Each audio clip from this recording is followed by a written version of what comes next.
Pagi ini saya nak berkongsi sedikit beberapa tips cara belajar. Adakah anda tahu bahawa belajar ataupun cara belajar kebiasaannya tidak diajar di sekolah? Kenapa cikgu tak mengajar? Saya pun tak tahu. Dan adakah anda tahu bahawa terdapat 9 langkah untuk belajar cara belajar. Dan yang penting adalah 3 langkah pertama belajar cara belajar itu adalah tiada kaitan dengan pembelajaran. Kenapa begitu? Sebab 3 langkah pertama itu adalah pengurusan pembelajaran itu sendiri.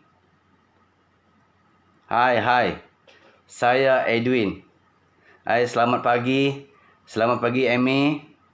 Selamat pagi kepada semua yang ada pada pagi ini. Hai, pagi ini saya nak berkongsi dengan anda sebab kita di sekolah tak pernah diajar cara belajar. Kita diajar matematik, kita diajar sains, kita diajar bahasa Malaysia, kita diajar sejarah. Tapi tak pernah pun diajar cara belajar. Oleh itu, tidak ramai yang tahu bahawa untuk belajar itu ada 9 langkah cara kita menguasai untuk menjadikan kita seorang yang berkemahiran untuk belajar, untuk mendapatkan kesan, dan yang paling penting adalah untuk skor A. Tapi ramai tak tahu. Bukan saja pelajar tak tahu, ibu bapa pun tak tahu.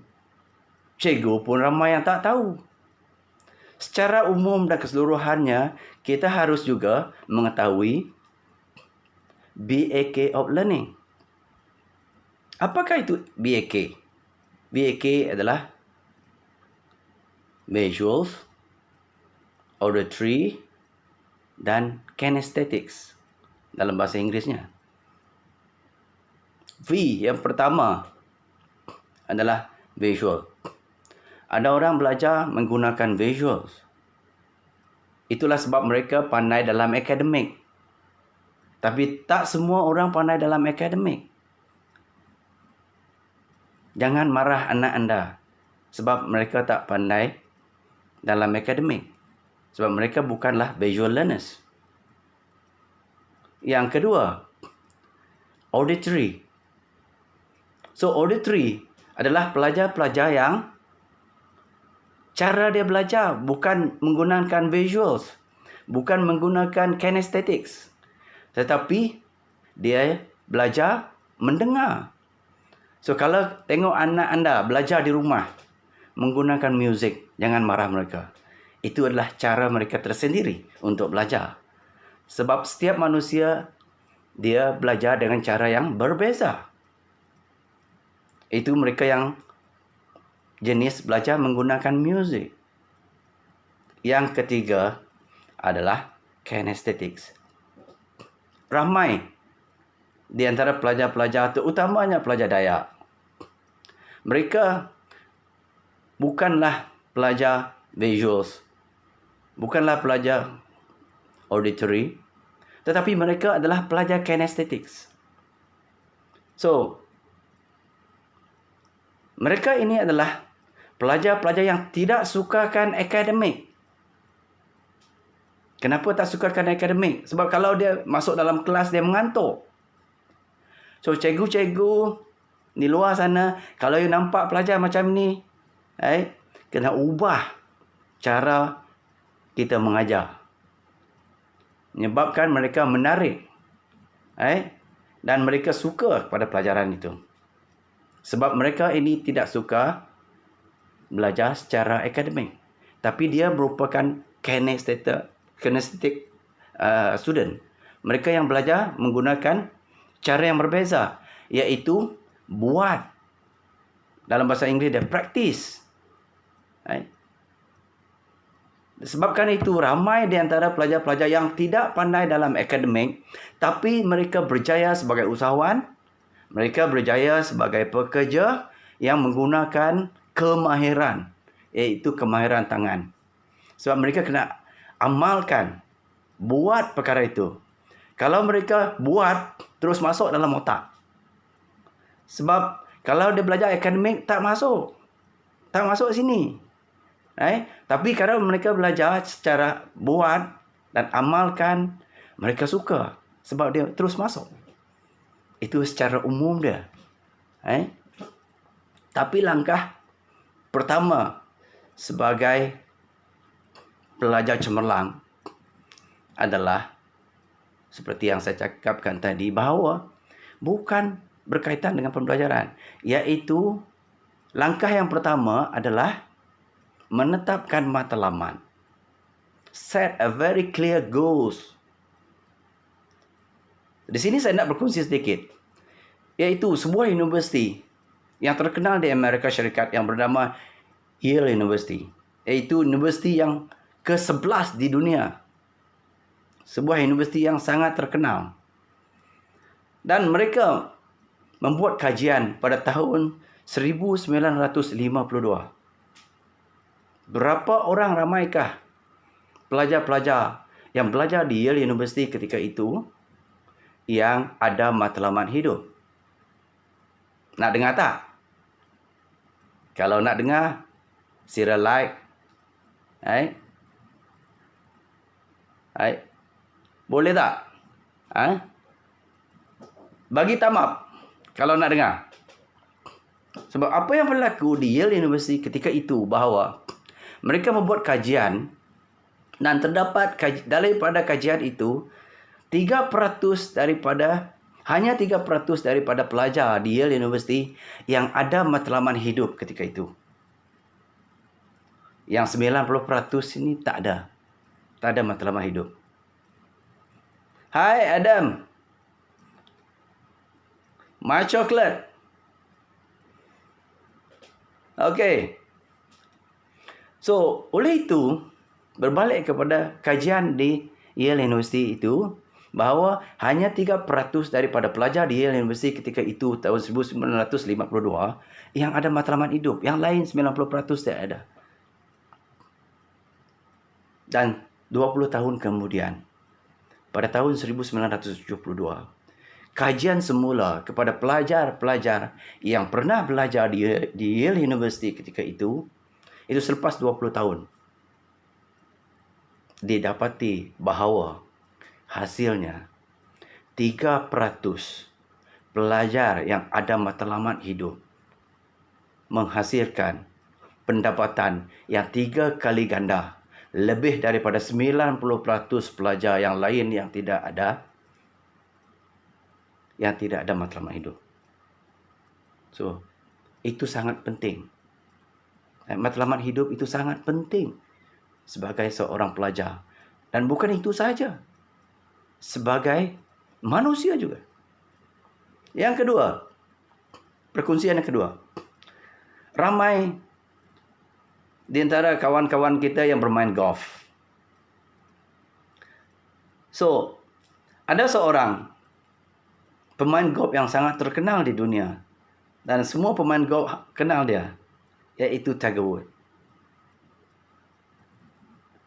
Tiger Woods menetapkan matlamat hidup beliau pada umur 8 tahun untuk menjadi seorang pemain golf nombor 1 di dunia. Disebabkan matlamat hidup itu, because of the goals, beliau telah mencapainya pada umur 15 tahun. Dan bukan itu saja, dia telah menjana pendapatan sehingga 26 bilion. Itu sangat penting kan? Yang ketiga, mungkin ramai yang suka movie, yang suka wayang.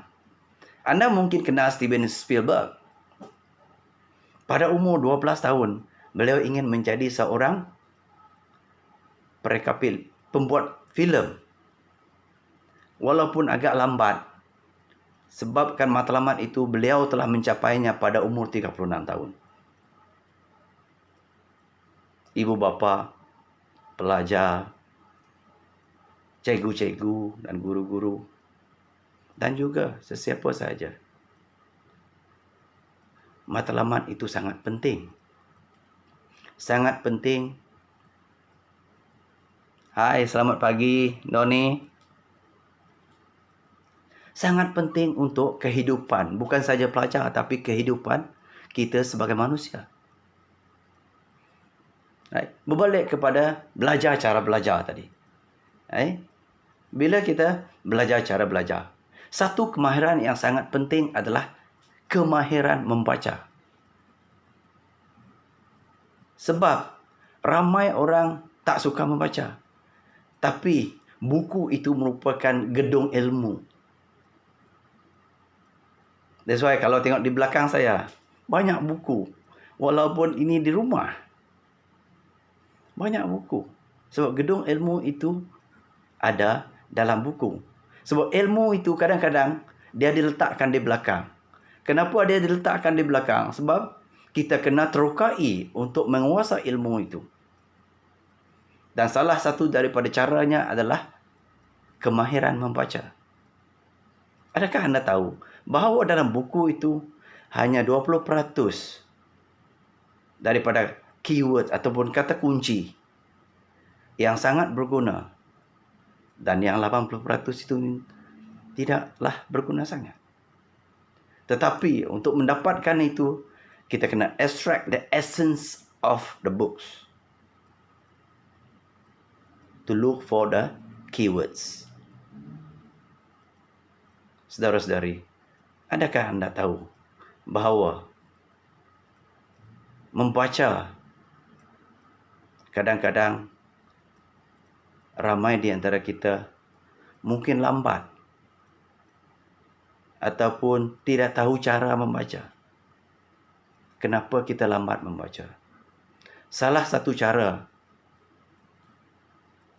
kita, bukan cara dia, iaitu perkara yang menyebabkan kita lambat apabila kita membaca adalah satu dia lips reading. Apa dia lips reading? Apabila kita membaca, mulut kita bergerak. Itu menyebabkan kita lambat. Kan? Macam biasa aja kan? Yang kedua kita panggillah subvocalizations. Apakah subvocalizations? Ramai tak sedar bahawa perkara ini yang menyebabkan kita lambat membaca. Subvocalization apabila kita membaca, dia macam ada suara di dalam otak yang menyebabkan kita lambat untuk membaca. Dia menjadi penghalang kepada kita. Dan yang ketiga adalah kita panggil dia regressions. Apakah dia regression? Regression merupakan apabila kita membaca, kita selalu balik kan? Skipping back. Kenapa skipping back? Mungkin kita tak faham apa yang kita baca. Kita ulang dan ulang. Yang menyebabkan kita lambat untuk membaca. Itu adalah 3 tips. Ataupun yang menjadi penghalang kepada kita apabila kita membaca. Secukuplah untuk hari ini. Awal-awal pagi kan. Sekarang pukul 7 pagi. Dan saya rasa saya berkongsi satu lagi, iaitu Lurex. L-U-R-E-X.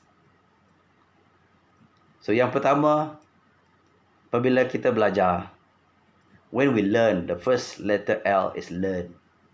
We have to understand. Because when we learn, we understand. Then we go to the next word, what we call R. So remember, or you can recall back.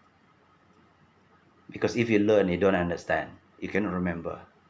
That's why a lot of students, and most of the students, they memorize. Memorize will not bring you anywhere. So if you want to know what is the next words, join my next program yang live secara free. Ataupun pergilah kepada Garai International Facebook, like, dekat sana banyak perkongsian. Atau anda boleh lawat website saya edwingara.com. So itu sahaja untuk pagi ini.